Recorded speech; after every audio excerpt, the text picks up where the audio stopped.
Hey everyone, welcome back to another Linux tutorials. Today we are looking at the false command. It might seems like it does nothing, but it actually plays an important role in system security and scripting. If you are a developer or a system administrator working with a Linux, this video is for you. Let's get started. The false command is really simple. It always return a failure status. Let me show you. I will run false and check the exit code. The output is 1, which means failure in Linux. No matter what, this command will always return an error code. But why is that useful? Let's find out. If you check the system /etc/passwd, I will grep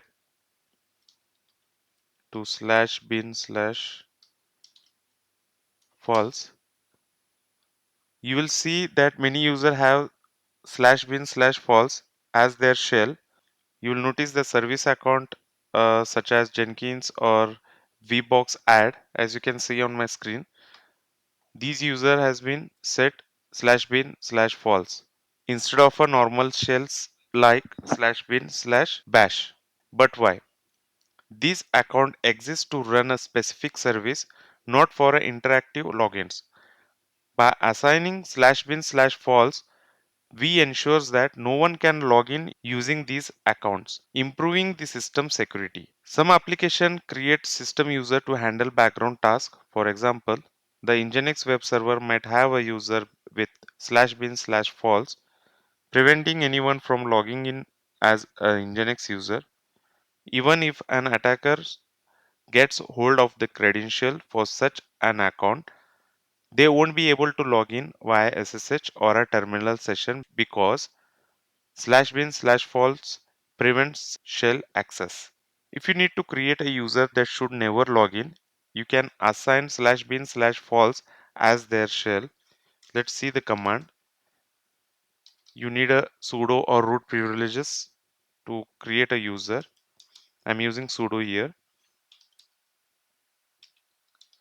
Bin false and provide the user.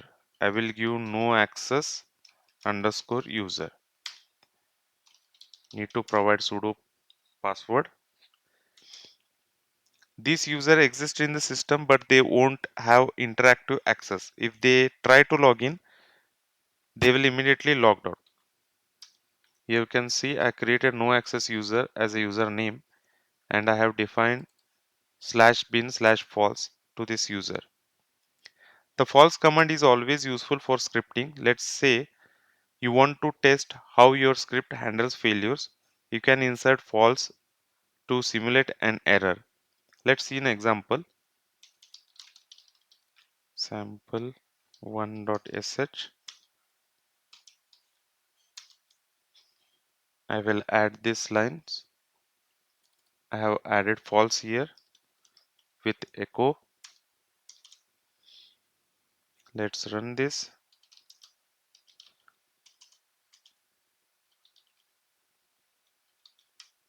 Here you can see once false runs, the script stops because it returns a failure. You can also use false with logical operators to control how scripts behave. Here is an example.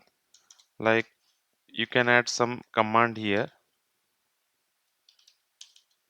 For example, some command and I will add false. If some command fails, the false makes sure the script treat it as an error, helping with debugging or error handling.